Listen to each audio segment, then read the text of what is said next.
Hello! To those of you who have never seen one of my videos before, I'm Amazon Kane, I'm a writer, I'm obsessed with Angela Anaconda, I do rewatch videos such as this one, and my ultimate goal is to run an official reboot of the series, and you can even see what that would look like on my channel as I organized a small team to revamp the theme song. This episode's going to be another one of the earliest episodes, and it's fun to compare and contrast what got better with time, where they were finding their footing. It's gonna be awkward, but it's gonna be fun. Here is Rat Heroes. That's a great face. Yes! Sick 'em, King! Sick 'em! Yes! Sick the baby! Damn it. My toothpaste. Yeah.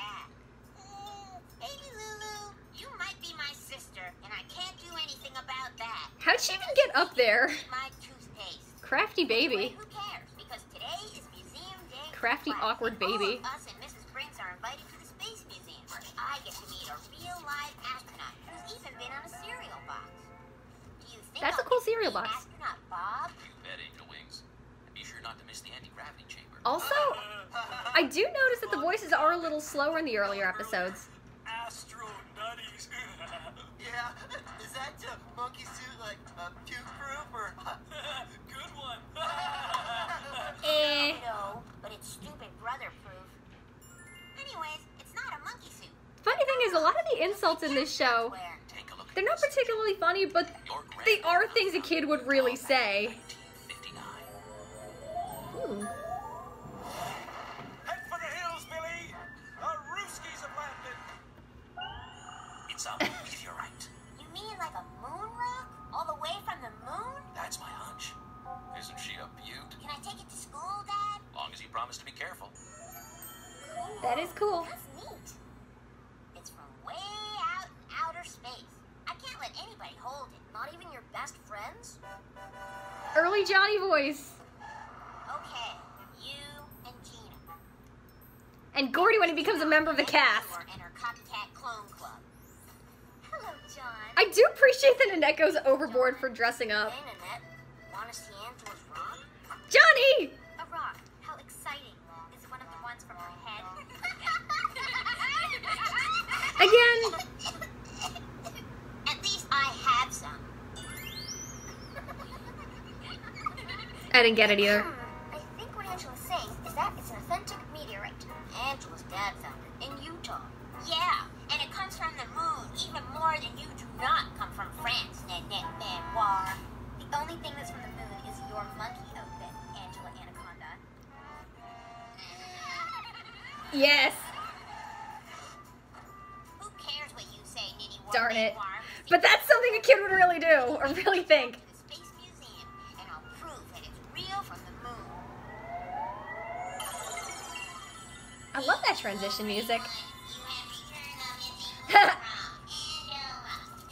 I do appreciate how weird that is. Angela, are you planning on joining us, Miss Anaconda? Whoa, really early Mrs. Brink's voice. They were clearly finding their footing on that one. I actually wonder if it was slowed down a bit. Once in the museum, there will be no yelling, no running, no whispering, no chewing of gum, no flash photography, no eating, no dumping of hazardous waste. How about no snotty snot noses dressed in aluminum foil? Okay then, let's find our buddies and file in an orderly fashion. Ow. Ow. The Johnny abuse. I can't wait to find out The how pawn bad in their your power precious games. paperweight is, Angela Anaconda. I can't wait till you wear your spiffy pop hat in a giant microwave. That's funny.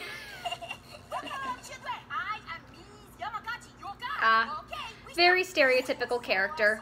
Also, When do we get to meet Astronaut Bob? early Gordy voice. Whoa. Also, the walking there is pretty cool. That was pretty smooth animation. Can we see the rings around Uranus? Johnny, you pervert! Okay, we move now. Move. Hey, look, Gina Lash, an astronaut. Why don't you show him your rock? Oh, and Gina's really nice and supportive in this one. But will you look at my moon rock and tell me if it's really a rock from the moon? Sure looks like one to me. I knew it. Did you hear that? An expert astronaut just told me Ooh. Ooh, backdrop. Real. I'm sorry to tell you this, Angela Anaconda, but I'm afraid the only thing your astronaut is expert at is scrubbing floors. I do windows pretty good too, Missy. Oh. And he deserves better pay, damn it. Stop moving now. Also, the fact that both Angela and Nanette dressed up for this field trip, Bucky, no! I approve. Vermin, get them away from me! Oh, they won't bother you, Nanette. We got tons of them at the pizza parlor. As official part of Space Pioneer program, Very send cute little thousands mouse. of rats into orbit. Why Bucky here has even been to the moon. Excuse me, Mrs. Rat Guide Lady, but if that rat went to the moon, does that mean... Not time for question yet. Shift over. Okay, you on your own.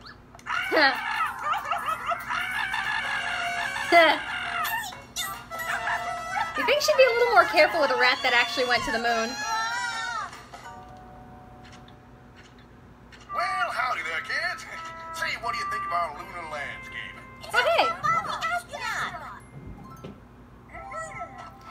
Mrs. Briggs, you're married. I couldn't get over how many rocks there were. I also couldn't get over how much I missed my favorite cereal, Astro Nutty. That I get paid a lot more to promote. Lighten up for any atmosphere.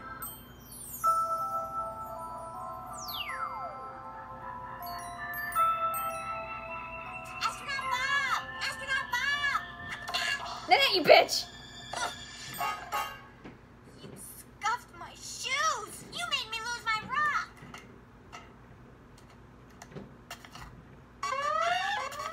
Aw.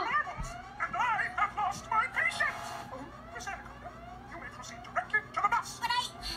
Aw. where I suggest you reflect on the importance of good behavior, no matter what planet you're on. But my moon rock! Aw. Poor No Angela. matter what planet you're on, Mrs. Brinks. Maybe it can be the same one as your precious Ninny Poo. Ooh, the anti-gravity chamber. This definitely feels more in tone to the Kablam shorts, but the story is a little more structured. Also, the hair effect, that is pretty impressive, especially for an early episode. And I know they reused it later. Hello, Revenge Fantasy. Ah! A large pie with everything on it. And 2 twang slushies just like the astronauts drink. Your wish is my command, oh mighty ones. I'm a little afraid of Johnny's role in this show. This is our kind of place, Gina Lash. No gravity, no school, no Nanette. Bet you never thought you'd see me, largest girl in the class, weightless. Oh no, it's Ninny Poo and her fabulous role model parents on their way home from their luxurious Martian vacation. Also, it is a little interesting to see somebody else talk in the fantasy sequence. Usually, it's just Angela by herself, narrating us through it. This is delightfully weird. Her fake French accent. Excusez-moi, Miss Yamagaki, but it seems a meteorite has just immobilized our luxury automobile. Hey, how can she breathe in space? She should be suffocating. Shift over. Okay, you on your own. Oh no, Ninny Poo. Ms. Yamagachi's the Rocketeer. The moon. What are you going to do? I'm afraid my pretentious family and I will have to rely on your superior intelligence to get us out of this life or death pickle. Angela Anaconda, whom I've always wished to have a closer friendship with. You will tell me. That's an Your interesting wish is line. my command, oh useless And she's one. projecting Nanette wants a closer friendship. Huh. Back, foilhead, before your aluminum hat is annihilated by the moon's radioactive ions. Telling. But have no fear. My comrade and I will send you back to Earth, escorted by the world's smallest astronaut, who would love to come and live at your house since you have plenty of extra room. Ew, vermin! You will scream like a jerk. I love the weird collage thing going on with this. And remember, space is not for space cadets and their families. Ninny Poo. Okay, kids, now be careful here. One at a time, with your gravity boots securely fastened. That's it. Help! My silver space beret! Space beret. Closer. Ah. Angela, can you hear me? What, where am I? Oh, God. That's what I'd like to know, Miss Anaconda. Amnesia. Yeah. Plus, you can't remember nothing. Somebody has some explaining to do. Mrs. Briggs! Somebody has a very low voice all of a I can tell you sudden. what happened. As the only witness to the horrible horrors that occurred, I think you should know that as usual Well, it was before I forget. Whoa! Nice matching. my moon rock!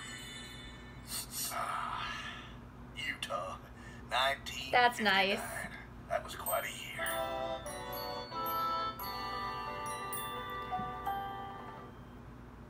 Aw. Yeah, this one was really interesting. In terms of the early ones, I would say that this is probably the best one. You know, between the Kablam shorts and the first two original ones. So, and I mean, pet peeves, Rad Heroes. This one has the strongest story.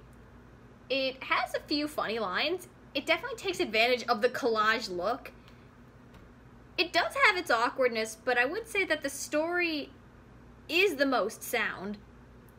It is the most solid story. Angela's on a field trip, Nanette's ruining it, and it causes her to lose the moon rock. She's trying to get it back. It's pretty easy and straightforward.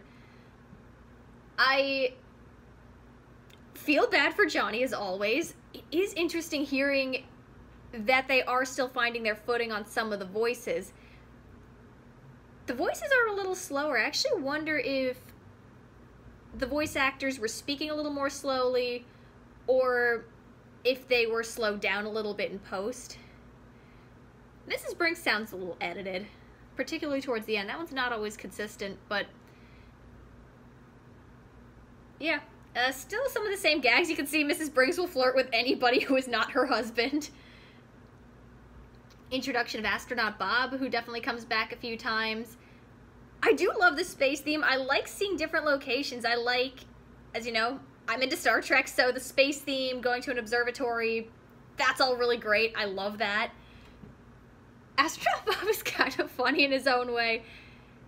Angela idolizes him, but at the same time, he definitely seems more like a businessman than someone who likes what he does. He's got a good marketing team. I'll give him that. He seems more about that.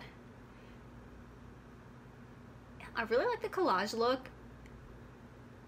There is a very interesting telling line that I did point out in the Revenge Fantasy, that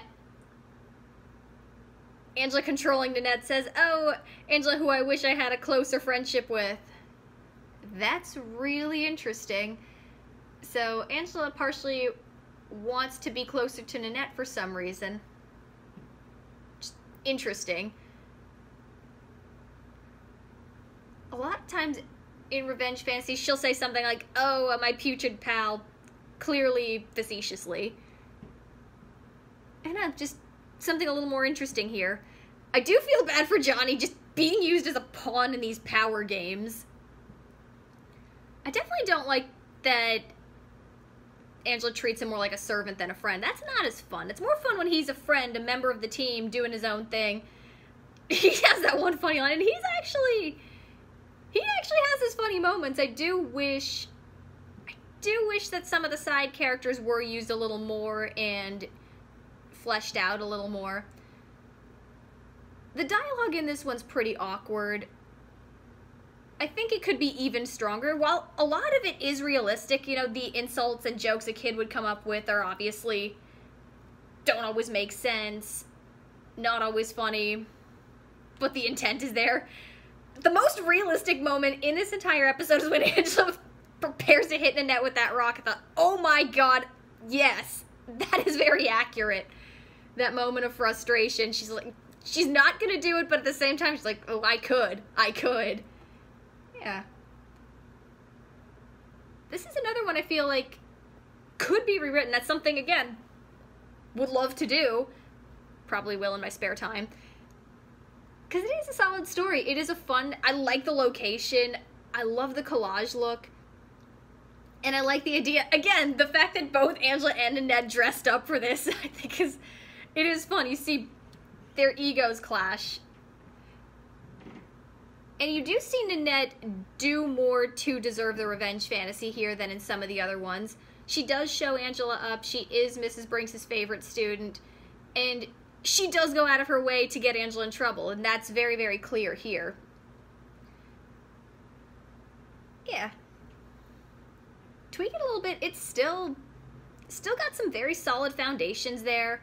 Obviously, yes, there are some unfortunate implications, as I've talked about in the past, with how Miss Yamagaki is a crude stereotype. Not everyone has been offended by her, but at the same time, it is more aligned with a caricature than some of the other characters who are more fleshed out.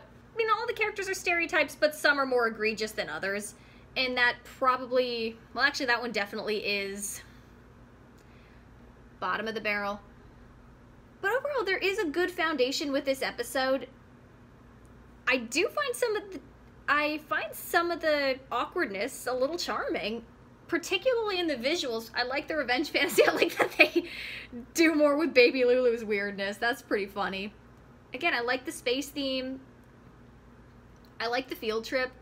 It's always fun to see them in different locations because most of the time you are getting them around town or at the school or at Angela's house. So it is a cool change of pace. Again, good ideas here. There is some awkwardness. There is stuff that would obviously be tweaked going forward, but yeah, there's still a charm to it. It has a good idea. There is a fun to it, a creativity. You can see where some of the ideas come from. You can see the introduction of Astronaut Bob. You can see they were still playing with it, and that is cool. So, fun compare and contrast.